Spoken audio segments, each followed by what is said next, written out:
नमस्कार, micro FM में आपका स्वागत है। आज सुनिए प्रेमचंद की लिखी कहानी अमावस्या की रात। दिवाली की संध्या थी। श्रीनगर के घूरों और खंडहरों के भी भाग्य चमक उठे थे। कस्बे के लड़के और लड़कियां श्वेत थालियों में दीपक लिए मंदिर की ओर जा रही थी। दीपों से उनके मुखारबिंद प्रकाशमान थे। प्रत्येक गृह रोशनी से जगमगा रहा था। केवल पंडित देवदत्त का सतधारा भवन काली घटा के अंधकार में गंभीर और भयंकर रूप में खड़ा था। गंभीर इसलिए कि उसे अपनी उन्नति के दिन भूले ना थे, भयंकर इसलिए कि यह जगमगाहट मानो उसे चिढ़ा रही थी।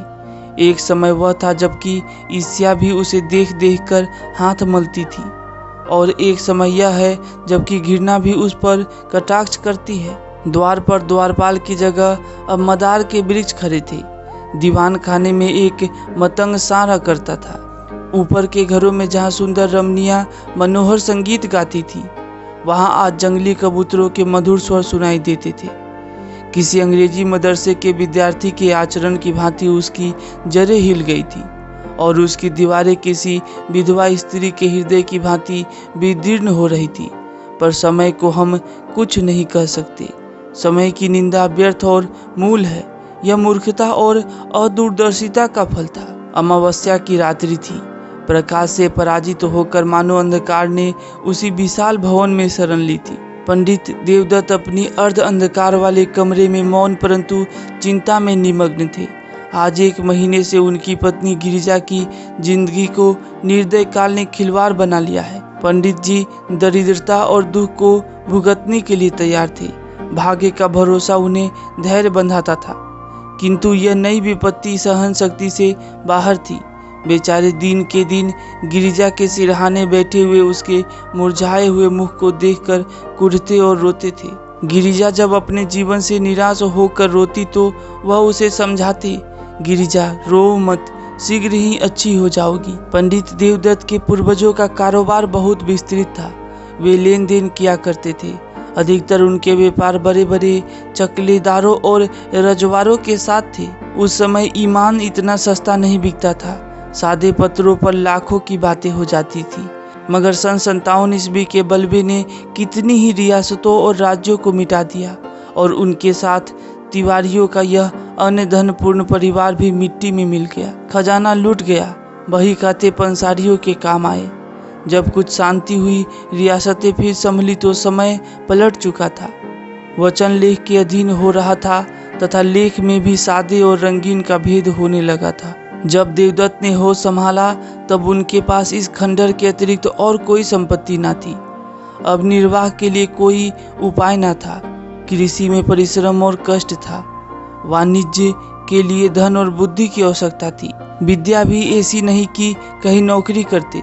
परिवार की प्रतिष्ठा दान लेने में बाधक थी। अस्तु साल में 2-3 बार अपने पुराने व्यवहारियों के घर बिना बुलाए पाहुनों की भांति जाते और कुछ विदाई तथा मार्ग व्यय पाते, उसी पर गुजारा करते। पैतृक प्रतिष्ठा का चिन्ह यदि कुछ शेष था तो वह पुरानी चिट्ठी पत्रियों का ढेर तथा हुंडियों का पुलिंदा, जिनकी स्याही भी उनके मंद भाग्य की भांति फीकी पड़ गई थी। पंडित देवदत्त उन्हें प्राणों से भी अधिक प्रिय समझते। द्वितीया के दिन जब घर घर लक्ष्मी की पूजा होती है, पंडित जी ठाठबाज से इन पुलिंदों की पूजा करते। लक्ष्मी ना सही, लक्ष्मी का स्मारक चिन्ह ही सही। दूज का दिन पंडित जी के प्रतिष्ठा के श्रद्धा का दिन था। इसे चाहे विडंबना कहो चाहे मूर्खता, परंतु श्रीमान पंडित महाशय को उन पत्रों पर बड़ा अभिमान था। जब गांव में कोई विवाद छिड़ जाता तो यह सड़े गले कागजों की सेना ही बहुत काम कर जाती और प्रतिवादी शत्रु को हार माननी पड़ती। यदि 70 पीढ़ियों से शस्त्र की सूरत ना देखने पर भी लोग क्षत्रिय होने का अभिमान करते हैं, तो पंडित देवदत्त का उन लेखों पर अभिमान करना अनुचित नहीं कहा जा सकता, जिसमें 70 लाख रुपयों की रकम छिपी हुई थी। वही अमावस्या की रात्रि थी, किंतु दीपमालिका अपनी अल्प जीवनी समाप्त कर चुकी थी। चारों ओर जुआरियों के लिए यह सुकून की रात्रि थी, क्योंकि आज की हार साल भर की हार होती है। लक्ष्मी के आगमन की धुन थी। कौड़ियों पर असरफियाँ लुट रही थी।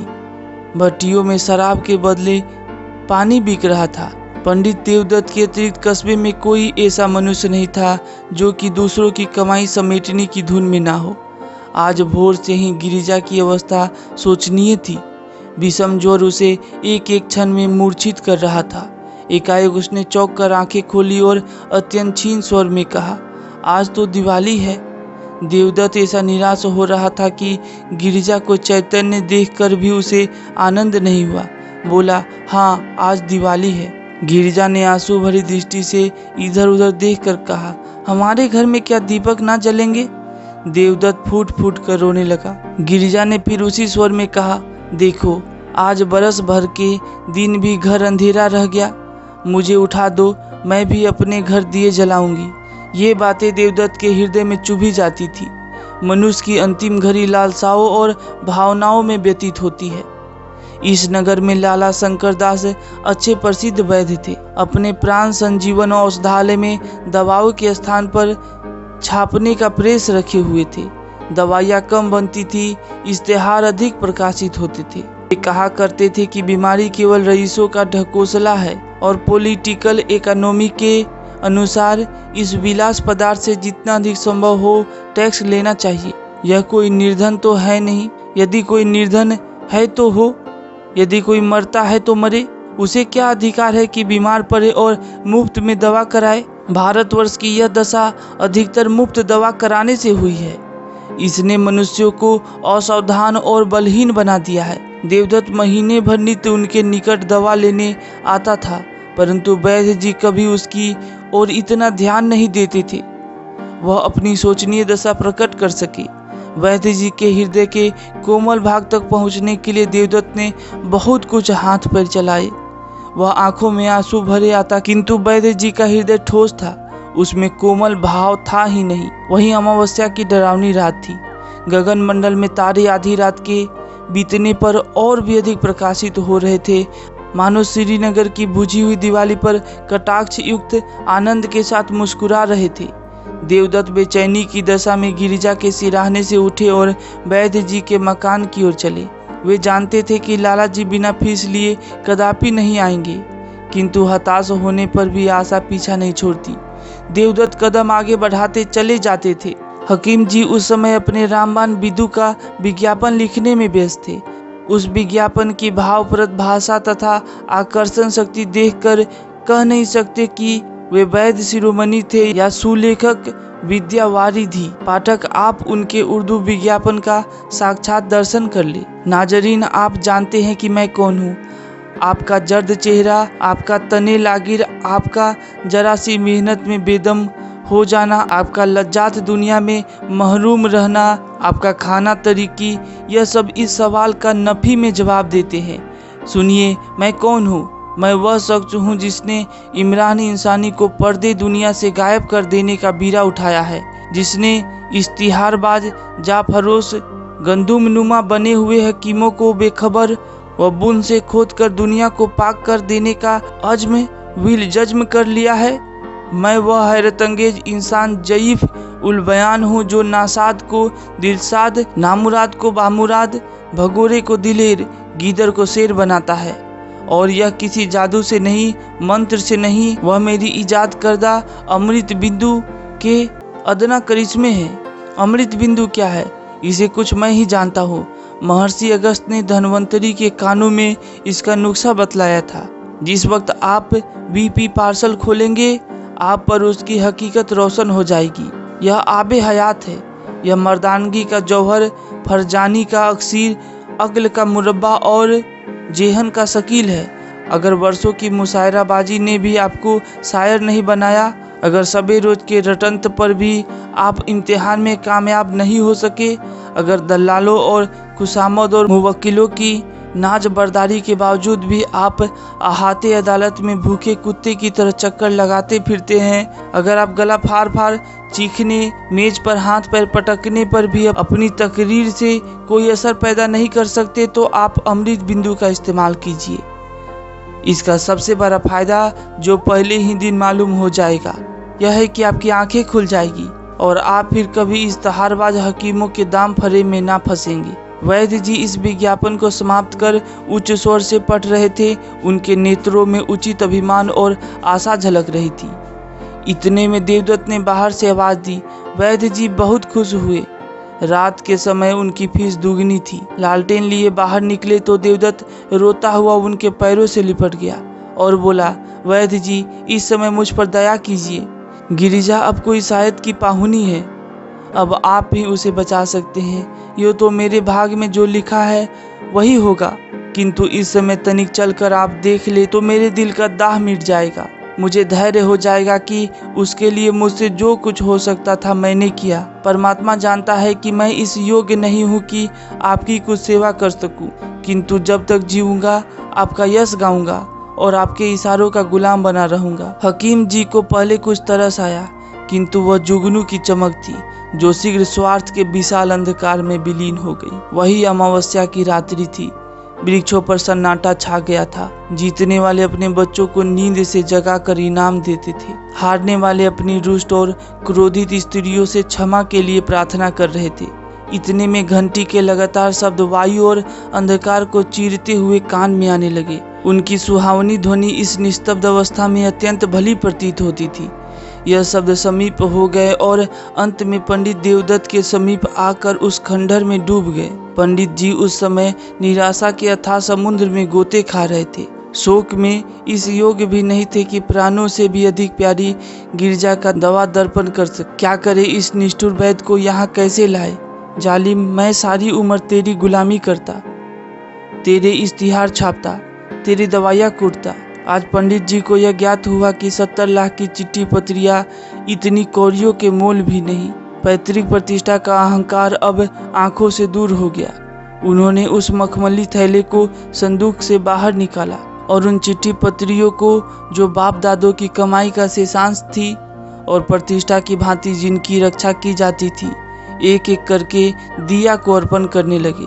जिस तरह सुख और आनंद से पालित शरीर चिता की भेंट हो जाती है, उसी प्रकार वह कागजी पुतलियां भी उस प्रज्वलित दिया के धधकते हुए मुंह का ग्रास बनती थी।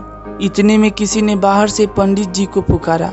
उन्होंने चौंक कर सिर उठाया। वे नींद से अंधेरे में टटोलते हुए दरवाजे तक आए। देखा कि कोई आदमी हाथ में मशाल लिए हुए खड़ा है और एक हाथी अपने सुर से वृक्षों को उखाड़ रहा है, जो द्वार पर द्वारपालों की भांति खड़े थे। हाथी पर एक सुंदर युवक बैठा है, जिसके सिर पर केसरिया रंग की रेशमी पाग है। माथे पर अर्धचंद्राकार चंदन भाले की तरह तनी हुई नोकदार मूछे, मुखार बिंद से प्रभाव और प्रकाश टपकता हुआ कोई सरदार मालूम पड़ता था। उसका कलीदार अंग रखा और चुनावदार पैजामा, कमर में लटकती हुई तलवार और गर्दन में सुनहरे कंठे और जंजीर उसके सजीले शरीर पर अत्यंत शोभा पा रहे थे। पंडित जी को देखते ही उसने रकाब पर पैर रखा और नीचे उतरकर उनकी वंदना की। उसके इस विनीत भाव से कुछ लज्जित होकर पंडित जी बोले, आपका आगमन कहाँ से हुआ? नवयुवक ने बड़े नम्र शब्दों में जवाब दिया। उसके चेहरे से भलमन साहस बरसती थी। मैं आपका पुराना सेवक हूँ। दास का घर राजनगर है, मैं वहाँ का जागीरदार हूँ। मेरे पूर्वजों पर आपके पूर्वजों ने बड़े अनुग्रह किए हैं। मेरी इस समय जो कुछ प्रतिष्ठा तथा संपदा है, सब आपके पूर्वजों की कृपा और दया का परिणाम है। मैंने अपने अनेक स्वजनों से आपका नाम सुना था और मुझे बहुत दिनों से आपके दर्शनों की आकांक्षा थी। आज वह सुअवसर भी मिल गया। अब मेरा जन्म सफल हुआ। पंडित देवदत्त की आंखों में आंसू भर आए। पैतृक प्रतिष्ठा का अभिमान उनके हृदय का कोमल भाग था। वह दीनता जो उनके मुख पर छाई हुई थी, थोड़ी देर के लिए विदा हो गई। गंभीर भाव धारण करके बोले, यह आपका अनुग्रह है जो ऐसा कहते हैं, नहीं तो मुझ जैसे कपूत में तो इतनी भी योग्यता नहीं है कि जो अपने को उन लोगों की संतति कह सकूं। इतने में नौकरों ने आंगन में फर्श बिछा दिया। दोनों आदमी उस पर बैठे और बातें होने लगी। वे बातें जिनका प्रत्येक शब्द पंडित जी के मुख को इस तरह प्रफुल्लित कर रहा था, जिस तरह प्रातः काल की वायु फूलों को खिला देती है। पंडित जी के पितामह ने नवयुवक ठाकुर के पितामह को रुपए कर्ज दिए थे। ठाकुर अब गया में जाकर अपने पूर्वजों का श्राद्ध करना चाहता था, इसलिए जरूरी था कि उसके जिम्मे जो कुछ ऋण हो उसकी एक एक कौड़ी चुका दी जाए। ठाकुर को पुराने बही खाते में यह ऋण दिखाई दिया। 25 के अब 75,000 हो चुके। वह ऋण चुका देने के लिए ठाकुर आया था। धर्म की वह शक्ति है जो अंतःकरण में ओजस्वी विचारों को पैदा करती है। हाँ, इस विचार को कार्य में लाने के लिए पवित्र और बलवान आत्मा की आवश्यकता है, नहीं तो वे ही विचार क्रूर और पापमय हो जाते हैं। अंत में ठाकुर ने कहा, आपके पास तो वे चिट्ठियाँ होंगी। देवदत्त का दिल बैठ गया। वे संभल कर बोले, संभवतः हो, कुछ कह नहीं सकते। ठाकुर ने लापरवाही से कहा, ढूंढिए, यदि मिल जाए तो हम लेते जाएंगे। पंडित देवदत्त उठे, लेकिन हृदय ठंडा हो रहा था। शंका होने लगी कि कहीं भाग्य हरे बाग ना दिखा रहा हो। कौन जाने वह पुर्जा जल कर राख हो गया या नहीं। यदि ना मिला तो रुपए कौन देता है। शोक की दूध का प्याला सामने आकर हाथ से छूट जाता है। हे भगवान, वह पत्री मिल जाए। हमने अनेक कष्ट पाए हैं, अब हम पर दया करो। इस प्रकार आशा और निराशा की दशा में देवदत्त भीतर गए और दिया के टिमटिमाते हुए प्रकाश में बचे हुए पत्रों को उलट पुलट कर देखने लगी। वे उछल पड़े और उमंग में भरे हुए पागलों की भांति आनंद की अवस्था में 2-3 बार कूदे। तब दौड़कर गिरिजा को गले से लगा लिया और बोले, प्यारी, यदि ईश्वर ने चाहा तो तू अब बच जाएगी। उन्मत्ता में उन्हें एकदम यह नहीं जान पड़ा कि गिरिजा अब नहीं है, केवल उसकी लोथ है। देवदत्त ने पत्री को उठा लिया और द्वार तक वे इसी तेजी से आए मानो पाँवों में पर लग गए। परंतु यहाँ उन्होंने अपने को रोका और हृदय में आनंद की उमड़ती हुई तरंग को रोक कर कहा, यह लीजिए, वह पत्री मिल गई। संयोग की बात है, नहीं तो 70 लाख के कागज दीमकों के आहार बन गए। आकस्मिक सफलता में कभी कभी संदेह बाधा डालता है। जब ठाकुर ने उस पत्री को लेने को हाथ बढ़ाया तो देवदत्त को संदेह हुआ कि कहीं वह उसे फाड़ कर फेंक ना दे। यद्यपि यह संदेह निरर्थक था, किंतु मनुष्य कमजोरियों का पुतला है। ठाकुर ने उनके मन के भाव को ताड़ लिया। उसने बेपरवाही से पत्री को लिया और मशाल के प्रकाश में देखकर कहा, अब मुझे विश्वास हुआ। यह लीजिए, आपका रुपया आपके समक्ष है। आशीर्वाद दीजिए कि मेरे पूर्वजों की मुक्ति हो जाए। यह कहकर उसने अपनी कमर से एक थैला निकाला और उसमें से एक 1000 के 75 नोट निकालकर देवदत्त को दे दिए। पंडित जी का हृदय बड़े वेग से धड़क रहा था। नाड़ी तीव्र गति से कूद रही थी। उन्होंने चारों ओर चौकन्नी दृष्टि से देखा कि कहीं कोई दूसरा तो नहीं खड़ा है, और तब कांपते हुए हाथों से नोटों को ले लिया। अपनी उच्चता प्रकट करने की व्यर्थ चेष्टा में उन्होंने नोटों की गणना भी नहीं की। केवल उड़ती हुई दृष्टि से देखकर उन्होंने समेटा और जेब में डाल लिया। वही अमावस्या की रात्रि थी। स्वर्गीय दीपक भी धुंधले हो चुके थे। उनकी यात्रा सूर्य नारायण के आने की सूचना दे रही थी। उदयाचल फिरोजी बाना पहन चुका था। अस्ताचल में भी हल्के श्वेत रंग की आभा दिखाई दे रही थी। पंडित देवदत्त ठाकुर को विदा करके घर चले। उस समय उनका हृदय उदारता के निर्मल प्रकाश से प्रकाशित हो रहा था। कोई प्रार्थी उस समय उनके घर से निराश नहीं जा सकता था। सत्यनारायण की कथा धूमधाम से सुनने का निश्चय हो चुका था। गिरिजा के लिए कपड़े और गहने के विचार ठीक हो गए। अंतपुर में ही उन्होंने शालिग्राम के सम्मुख मनसा वाचा कर्मणा सिर झुकाया और तब शेष चिट्ठी पत्रियों को समेटकर उसी मखमली थैले में रख दिया। किंतु अब उनका यह विचार नहीं था कि संभवतः उन मुर्दों में भी कोई जीवित हो उठे, वरन जीविका से निश्चिंत हो अब वे पैतृक प्रतिष्ठा पर अभिमान कर सकते थे। उस समय वे धैर्य और उत्साह के नशे में मस्त थे। बस अब मुझे जिंदगी में अधिक संपदा की जरूरत नहीं। ईश्वर ने मुझे इतना दे दिया है, इसमें मेरी और गिरिजा की जिंदगी आनंद से कट जाएगी। उन्हें क्या खबर थी कि गिरिजा की जिंदगी पहले कट चुकी है। उनके दिल में यह विचार गुदगुदा रहा था कि जिस समय गिरिजा इस आनंद समाचार को सुनेगी उस समय अवश्य उठ बैठेगी। चिंता और कष्ट ने ही उसकी ऐसी दुर्गति बना दी है। जिसे भरपेट कभी रोटी नसीब ना हुई, जो कभी नैराश्यमय धैर्य और निर्धनता के हृदय विदारक बंधन से मुक्त ना हुई, उसकी दशा इसके सिवा और हो ही क्या सकती है। यह सोचते हुए वे गिरिजा के पास गए और आहिस्ता से हिलाकर बोले, गिरिजा, आंखें खोलो, देखो ईश्वर ने तुम्हारी विनती सुन ली और हमारे ऊपर दया की। कैसी तबीयत है। किंतु जब गिरिजा तनिक भी ना मिनकी तब उनकी चादर उठा दी और उसके मुंह की ओर देखा। हृदय से एक करुणात्मक ठंडी आह निकली। वे वही सिर थाम कर बैठ गए। आंखों से सोनीत की बूंदें सी टपक पड़ी। आह, क्या यह संपदा इतने महंगे मूल्य पर मिली है? क्या परमात्मा के दरबार से मुझे इस प्यारी जान का मूल्य दिया गया है? ईश्वर, तुम खूब न्याय करते हो। मुझे गिरिजा की आवश्यकता है, रुपयों की आवश्यकता नहीं। यह सौदा बड़ा महंगा है। अमावस्या की अंधेरी रात गिरिजा के अंधकार में जीवन की भांति समाप्त हो चुकी थी। खेतों में हल चलाने वाले किसान ऊंचे और सुहावने स्वर से गा रहे थे। सर्दी से कांपते हुए बच्चे सूर्य देवता से बाहर निकलने की प्रार्थना कर रहे थे। पनघट पर गांव की अलबेली स्त्रियां जमा हो गई थी, पानी भरने के लिए नहीं, हंसने के लिए।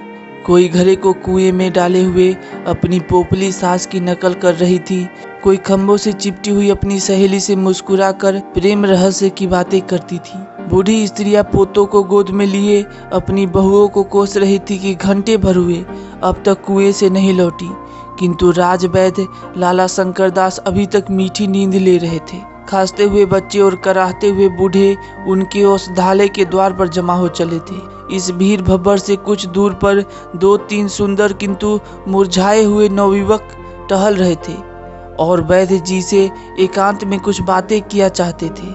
इतने में पंडित देवदत्त नंगे सिर, नंगे बदन, लाल आंखें, डरावनी सूरत, कागज का एक पुलिंदा लिए दौड़ते हुए आए और औषधालय के द्वार पर इतने जोर से हाँक लगाने लगे कि वैद्य जी चौंक पड़े और कहार को पुकार कर बोले कि दरवाजा खोल दे। कहार महात्मा बड़ी रात गए किसी बिरादरी की पंचायत से लौटे थे। उन्हें दीर्घ निंद्रा का रोग था, जो वैद्य जी के लगातार भाषण और फटकार की औषधियों से भी कम न होता था। आप बैठते हुए उठे और किवाड़ खोलकर हुक्का चिलम की चिंता में आग ढूंढने चले गए। हकीम जी उठने की चेष्टा कर रहे थे कि सहसा देवदत्त उनके सम्मुख जाकर खड़े हो गए और नोटों का पुलिंदा उनके आगे पटक कर बोले, वैद्य जी, ये 75,000 के नोट है। यह आपका पुरस्कार और आपकी फीस है। आप चलकर गिरिजा को देख लीजिए और ऐसा कुछ कीजिए कि वह केवल एक बार आंखें खोल दे। यह उसकी एक दृष्टि पर न्यौछावर है, केवल एक दृष्टि पर। आपको रुपए मनुष्य की जान से प्यारे हैं, वे आपके समक्ष है। मुझे गिरिजा की एक चितवन इन रुपयों से कहीं गुनी प्यारी है। वैद्य जी ने लज्जा में सहानुभूति से देवदत्त की ओर देखा और केवल इतना कहा, मुझे अत्यंत शोक है, सदैव के लिए तुम्हारा अपराधी हूँ, किंतु तुमने मुझे शिक्षा दे दी। ईश्वर ने चाहा तो ऐसी भूल कदापि ना होगी। मुझे शोक है, सचमुच है। ये बातें वैद्य जी के अंतःकरण से निकली थी। धन्यवाद। प्रिय श्रोतागण, चैनल को सब्सक्राइब, लाइक और शेयर करना ना भूलें। धन्यवाद।